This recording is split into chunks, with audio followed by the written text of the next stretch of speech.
Willkommen bei der Late Night Show mit mir, Florian Strelitz.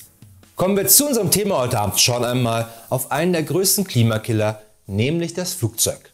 Oder, wie dessen größter Konkurrent die Deutsche Bahn sagen würde, ich habe es schon immer gesagt und ich wiederhole mich hier gerne, Flugzeuge sind die größten Umweltverschmutzer, die wo es geben tut. Tut. Und ich habe auch immer gesagt, dass wir endlich den ganzen Güterverkehr von der Straße und den Landepisten auf die Züge verteilen sollten, da wo das hingehören tut. Tut. Aber auf mich hört ja keiner, weil es angeblich nicht so cool ist, wenn die verderblichen Waren nie pünktlich ankommen tut. Tut. Aber im Gegensatz zum Flugzeug bin ich als Bahn viel grüner.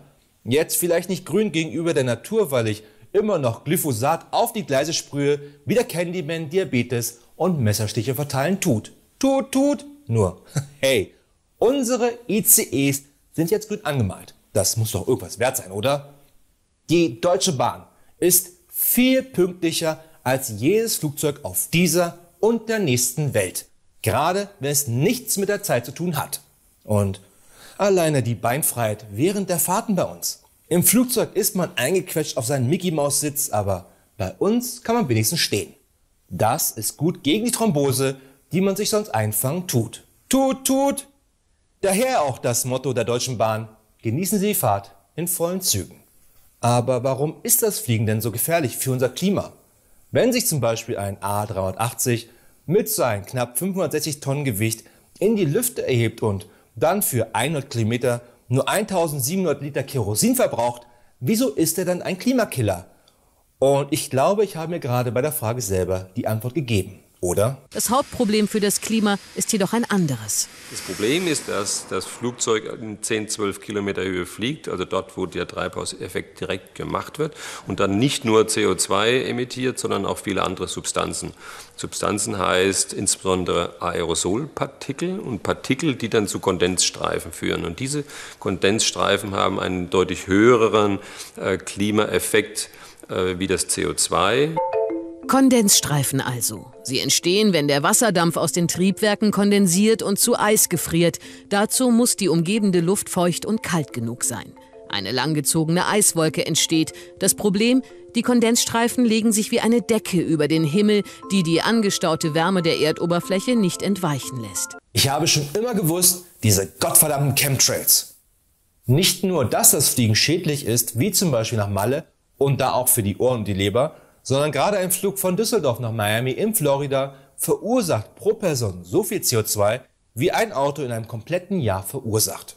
Aber wer fliegt denn bitte schön freiwillig von Düsseldorf ab, dessen einzige Attraktion es ist, nicht Hannover sein zu müssen? Und was will jemand außerdem in Florida, wo zum Beispiel ein Mann versucht hat, Sex mit einem Krokodil zu haben?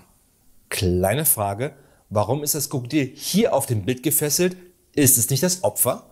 Außerdem ist es noch nicht einmal in Florida verboten, Sex mit einem Krokodil zu haben. Wie man auch vollkommen legal im Saarland seinen Schaf heiraten kann. Aber normalerweise gelten doch beim Sex mit Krokodilen die normalen Regeln wie beim Menschen, oder? Erst einmal muss man das Krokodil in ein schickes Restaurant ausführen und sich dann Smiley-Emojis zuschicken. Später, wenn man dann telefoniert, wartet man, dass das Krokodil zuerst auflegt. Nein, du legst zuerst auf. Nein, du legst zuerst auf. Und danach kann man zur 4. Base kommen. Jedenfalls kurz gefasst, wurde dem Typen am Ende vom Krokodil der Schwanz abgebissen. Was wiederum dem Wort Crocksucker eine komplett neue Bedeutung in Florida gibt.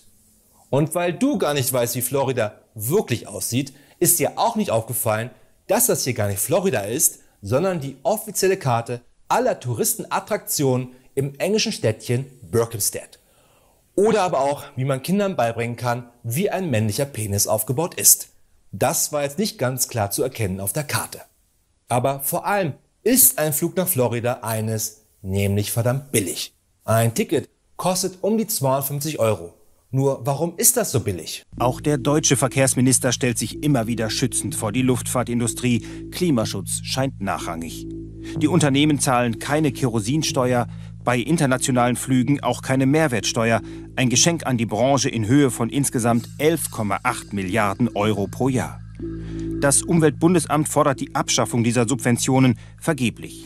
Auch in Deutschland soll das Wachstum der Branche nicht gestört werden. Wir auf jeden Fall, mein Haus, mein Ministerium und ich ganz persönlich werden dafür einstehen, dass die Interessen der Luftverkehrswirtschaft in all den Fragen der konjunkturellen Weiterentwicklung ganz oben stehen. Und auch wenn der Bundesverkehrsminister seitdem einmal gewechselt wurde, also nur die Brille ist okay, hat sich dabei lange nichts geändert. Und erst als sich Angela Merkel dachte, Augenblick mal, da war doch was mit Klima oder so, hatte ich mich nicht mal vor einem Gletscher ablichten lassen? Oder verwechsel ich das jetzt mit einem meiner Auftritte beim CSU-Parteitag, wo es auch immer so frostig ist, aber da war doch was. Und dann setzte sie sich an ihren Rechner, gab Merkel als Benutzer und das Passwort bmerkel, clever oder, ein und fing an zu googeln. Angela Merkel Flüchtlinge, wir schaffen das, Merkel muss weg, danke Merkel, Alexander Merkel wechselt zu Herakles Almelo. Und weil das nicht so zielführend war, schaute sie in ihrem eigenen Wikipedia-Eintrag nach. Wir schaffen das, Merkel muss weg, danke Merkel, Alexander Merkel wechselt zu Herakles Almelo. Und da stand es. Angela Merkel, Klimakanzlerin. Und nach einer weiteren halbstündigen Wikipedia-Suche, was denn Klimakanzler ist, wurde auch schon der Klimagipfel der Bundesregierung eingeräumt und man diskutierte stundenlang, ob es jetzt Dodo zum Nachtisch geben soll oder lieber Hummer aus Maine.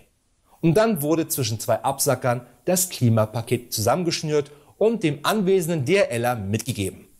Wobei jetzt Paket ist etwas überdimensioniert, vielleicht eher Päckchen oder eine Box. Und da stellt sich nur die Frage, was ist in der Box? Was ist in der Box? Nicht viel. Und ich denke, wir sollten über die Klimabox dann noch einmal komplett separat reden. Aber zum Thema Flugzeug stand dann da drin, yo, wird teuer. Wie viel? Na, teurer. Und nun könnte man denken, in Anbetracht der Tatsache, dass das Fliegen umweltschädlich ist, versucht auch die Bundesregierung nun ihren Teil dabei zu leisten, Flugreisen effizienter zu planen. Vielleicht mal die eine oder andere Fahrgemeinschaft zu bilden, was bei nur noch 2 einsatzfähigen Flugzeugen nicht allzu schwer sein könnte. Oder? Gemeinsam fuhren sie öffentlichkeitswirksam im Elektrominibus vor. Gemeinsam saßen sie in Berlin auf der Bühne, um das Klimakonzept der Regierung vorzustellen. Doch gemeinsam fliegen werden sie nicht. Mit 2 unterschiedlichen Flugzeugen reisen Kanzlerin und Verteidigungsministerin heute in die USA. Das berichtet die Bild am Sonntag. Um 15:30 Uhr startet Kanzlerin Merkel in Richtung New York zum UN-Klimagipfel in einer Regierungsmaschine. Nur eine halbe Stunde später macht sich Verteidigungsministerin Kramp-Karrenbauer auf den Weg ins nur 330 Kilometer entfernte Washington, in einem Truppentransporter der Bundeswehr.